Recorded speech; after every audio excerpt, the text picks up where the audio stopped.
घंटा का खर्च है 3.5 लाख। तुरंत डॉक्टर के पास जाना चाहिए। बहुत ही कम चांसेज होता है बचने का। शरीर का कोई अंग तो नहीं खराब हुआ है, यही मौका आता है अस्पताल को कमाने का। घर का आदमी अगर 5 दिन आईसीयू में रह गया तो उसका फैमिली 5 साल पीछे चल गया। जो ब्रेन के डॉक्टर होते हैं सीटी स्कैन देख के बता देते हैं ये बचेगा कि नहीं बचेगा। लेकिन प्रॉब्लम यहाँ 2 जगह से आता है। क्या न्यूरॉन सेल में कोशिका विभाजन होता है? कोशिका विभाजन नहीं, क्योंकि इसमें सेंट्रोसोम नहीं होता है। लेकिन इसके सपोर्ट के लिए 10% एक्स्ट्रा सेल होते हैं। न्यूरॉन के बगल में क्या होता है? Glial cell. कौन सेल? गिलियल। क्या गिलियल सेल में विभाजन होगा? और अगर वो विभाजन पगला गया तो क्या हो जाएगा? ब्रेन कैंसर, जिसे ब्रेन ट्यूमर कहते हैं। ट्यूमर बिना मतलब का उग गया गांठ क्या कहलाता है? ट्यूमर। और अगर वो ट्यूमर बेनाइन है तो ठीक है, लेकिन अगर वो आपका अगर बीमारी फैलाने वाला है तब तो खतरनाक हो जाएगा। अगर वो मेटास्टेटिक्स है, क्या है? मेटास्टेटिक, तब तो खतरनाक। अब गए जांच कराने के लिए, लिख दिया बेनाइन, चलिए भैया बेनाइन है। और लिख दिया मेटास्टेटिक्स, तो चलिए खेत तो बेचवाइए, अमीर बचेगा। कैंसर हो गया तो अमीर बच जाएगा। हाँ हुआ, गरीब ना बच तो गरीब बच ही नहीं सकता है। मतलब गरीब, अगर किसी को माउथ कैंसर है ना तो उसको रेडिएशन देना पड़ेगा। क्या देना पड़ेगा? रेडिएशन। हर दिन उसको 1.5 मिनट के लिए क्या देना पड़ेगा? रेडिएशन। लगभग 1.5 मिनट या 2 मिनट, बहुत बता दी हम 2 मिनट, वो सब ले दे के 2 मिनट होगा। मोटा मोटी उसको 1 मिनट देगा। मान के चलिए आप कितना मिनट? 2 मिनट। तो उसको 16 दिन कम से कम, नहीं तो 24 दिन, नहीं तो 32 दिन। आप मैक्सिमम मान लीजिए कितने दिन? 32 दिन। और हर दिन कितना मिनट? 2 मिनट। तो 32 दिन का कितना? 64 मिनट, मतलब 1 घंटा। कितना घंटा? 1 घंटा। इस 1 घंटा का खर्च है 3.5 लाख। इस 1 घंटा का खर्च कितना है? 3.5 लाख। हम ये मिनिमम बोले हैं।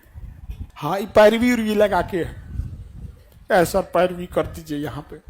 वो गरीब इंसान तो मुंगा देगा, उसका खेत तो बीच बिक जाएगा, वो क्या कर पाएगा? तो कोशिका विभाजन सबसे तेजी से अगर हमारे में होती है तो लीवर में, और होती ही नहीं है न्यूरॉन सेल में, होती ही नहीं है। क्या कोशिका विभाजन अच्छी चीज है या खतरनाक? अच्छी चीज है जी। आपका कट गया, कोशिका विभाजन नहीं होगा तो सटबे नहीं करेगा। कोशिका विभाजन नहीं हुआ तो सटबे नहीं करेगा। तो बताइए, अगर किसी खोपड़िया पे मार देंगे तो ठीक होगा? कभियो ठीक नहीं होगा। कपार फूटा, चमड़ा कट गया तो ठीक हो जाएगा। वहां पे थोड़ा सा मांस है, उकट गया तो ठीक हो जाएगा।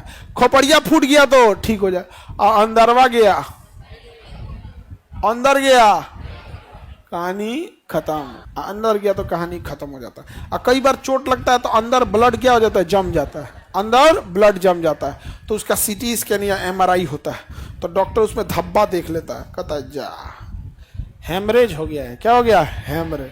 इस साइड हेमरेज है तो इधर वाला ब्रेन आपको संभाल ले जाएगा। तो डॉक्टर यहाँ चीरा लगाएगा, खोपड़ी फोड़ेगा और काटेगा ग्राइंडर से। कैसे लकड़ी उकड़ी चीरा जाता है, वो कारण ग्राइंडर रख ले रहता है, वो चीर देता है उसको। और उसको खोल के एगो वैक्यूम क्लीनर टाइप का होता है, खींच लेता है उसको। वैक्यूम क्या होता है? खींच लेता है। पूरा का पूरा क्या कर लेता है? खींच लेता है। अब फिर उसी में अल्ट्रासाउंड या किसी चीज़ों से, उनका पास इंस्ट्रूमेंट होते हैं, अब एंजियोग्राफी करे या अल्ट्रासाउंड करे या एक्सरे या एमआरआई जो भी करें, वो देख लेता है कि सारा निकल गया कि नहीं।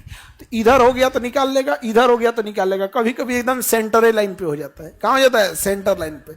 या इधर इतना बड़ा हेमरेज है कि इधर तक चला आता है। तो बहुत बड़ा हेमरेज हो जाता है ना, बड़ा हेमरेज, और डॉक्टर भी नहीं बचा पाता है। और हेमरेज अगर किसी को हो, तुरंत डॉक्टर के पास जाना चाहिए, तुरंत। और कोई डॉक्टर से संपर्क करना चाहिए कि किस समय कौन सा इंजेक्शन दे, कौन सी दवा दे। तो क्या हमारी कोशिका विभाजन ब्रेन में होगा? हेमरेज में बहुत ही कम चांसेज होता है बचने का। लेकिन हेमरेज वाले का क्या शरीर का कोई अंग खराब हुआ है? कोई अंग तो नहीं खराब हुआ है, तो बाकी अंग क्या रहेंगे? कंफ्यूजन में रहेंगे। अब ब्रेन सिग्नल नहीं दे रहा है तो बाकी अंग कहेंगे हम तो ठीक हैं। किडनी कहेगा हम ठीक हैं। हार्ट कहेगा हमरा का दिक्कत है। लंग्स कहेगा हम सांस लेते हो। अब ब्रेन चुपचाप, जैसे मान के चले पढ़ाते पढ़ाते हम चल जाए, बीच क्लास में पढ़ाते पढ़ाते क्या हो जाए?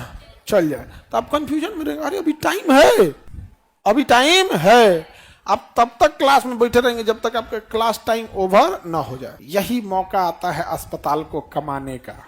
वो मुंह में डाल देगा एक बड़का पाइप हिया ले वेंटिलेटर। अब आपका फेफड़ा बैठने वाला होगा, कहेगा जब ब्रेन आदेश नहीं दे रहा है तो हम बैठ जाते हैं, बस धो के वो मशीन से फेफड़ा में हवा भरेगा दे, फेफड़ा कहेगा निकालने का भी आदेश नहीं दे रहा है तो मशीन में हवा वापस खींच लेगा। तो जबरदस्ती फेफड़ा में हवा भरेगा निकालेगा, हवा भरेगा निकालेगा। अब फेफड़ा फूलेगा पचकेगा तो ब्लड किसको भेजता है? दिल को। तो दिल भी पच हो गया, कहेगा जब फेफड़ा बोलिए रहा है तो हम भी कर देते हैं। लेकिन किडनी कहेगा कि ब्लड साफ करने का हमको ऑर्डर नहीं मिला है, ब्लड में साफ बीमारी रहतो, हमको ब्लड साफ करने का आदेश नहीं मिल रहा है, आने सूत गई कौन? ब्रेन। तो डॉक्टर कहेगा अरे जरूरत नहीं तो हम बताते हैं, रुक रुक रुक, एगो नस काटेगा उसमें पाइप निकाल के सारा ब्लड बाहर निकालेगा, वो मशीन में डालेगा डायलिसिस, डायलिसिस में रख इसको। जो ब्रेन के डॉक्टर होते हैं न्यूरो डॉक्टर, मरीज का सीटी स्कैन देख के बता देते हैं ये बचेगा कि नहीं बचेगा। लेकिन प्रॉब्लम यहाँ दो जगह से आता है। अगर डॉक्टर कह दिया कि ये नहीं बचेंगे, 1-2 दिन में डेथ कर जाएंगे, तो क्या कोई मरीज मानेगा? किसी के घर वाले मानेंगे? कहेंगे डॉक्टर साहब कुछ तो कीजिए, कुछ कीजिए। तो डॉक्टर कहेगा तब एक ही रास्ता है, ऑपरेशन करके देखते हैं।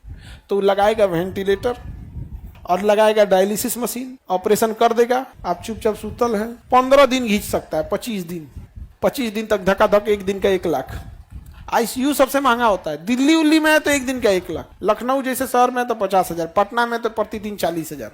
लेकिन क्या कोई कह सकता है कि नहीं आप ही वेंटिलेटरवा निकाल दीजिए? निकालते 5 मिनट में मरेगा वो। ऐसे कितना दिन खींच लेता है? 10, 15 दिन, 20 दिन। आईसीयू में किसी का मरीज 10 दिन रह गया ना, तो इंसान जितना दिन रहा उतना साल पीछे जाता है। एक मिडिल क्लास और एक गरीब इंसान के घर का आदमी अगर 5 दिन आईसीयू में रह गया तो उसका फैमिली 5 साल पीछे चल गया। 10 दिन रह गया तो 5-7 लाख का बिल बना दिया, वो 10 साल पीछे चल गया। एक गरीब इंसान के घर कितना इनकम होता है? 8-10 हजार। साल का कितना कमाएगा? 1,20,000। बचेगा कितना? कुछ नहीं, खा पी के खत्म। और आप बिल थमा दीजिएगा 7-8 लाख का, तो हो गया। तो हमारे शरीर बताइए, इसमें कोशिका विभाजन होगा?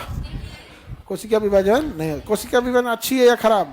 अच्छी चीज है। हड्डी में कोशिका विभाजन ना हो तो हड्डी टूटल का हड्डी जुड़बे नहीं करेगा, टूटल हड्डी जुड़ेगा। अच्छा, हड्डियां ठीक है ठाक है और दंदना के कोशिका विभाजन होने लगे तब कैंसर, बोन कैंसर, उसको दर्द करेगा कि नहीं? अरे भाई बिना मतलब लगेगा बढ़ने। तुम्हारा दरवाजा बरसात के दिन फूल में तनी सा बढ़ जाता है, दरवाजा खिड़की बरसात के दिन में फूल के तनी सा बढ़ जाता है। अब तनी बंद करो ना, भड़ाक भड़ाक बोलेगा वहां पे। उस तरह शरीर का हड्डियां दन दन बोलने लगेगा तो दिक्कत हो जाएगा यहाँ पे। तो डॉक्टर क्या देगा? केमिकल कोशिका को मारने के लिए, तो उसी कहेंगे कीमो। हमारे शरीर में कहाँ कोशिका विभाजन नहीं होगा? हाँ सर, हमारे हड्डी में 7 महीना से दर्द है। ले डर गया जांच कराओ बेवकूफ, 7 महीने से दर्द है। और कंटिन्यूअस दर्द की दवा 3-4 महीने मत खा लेना।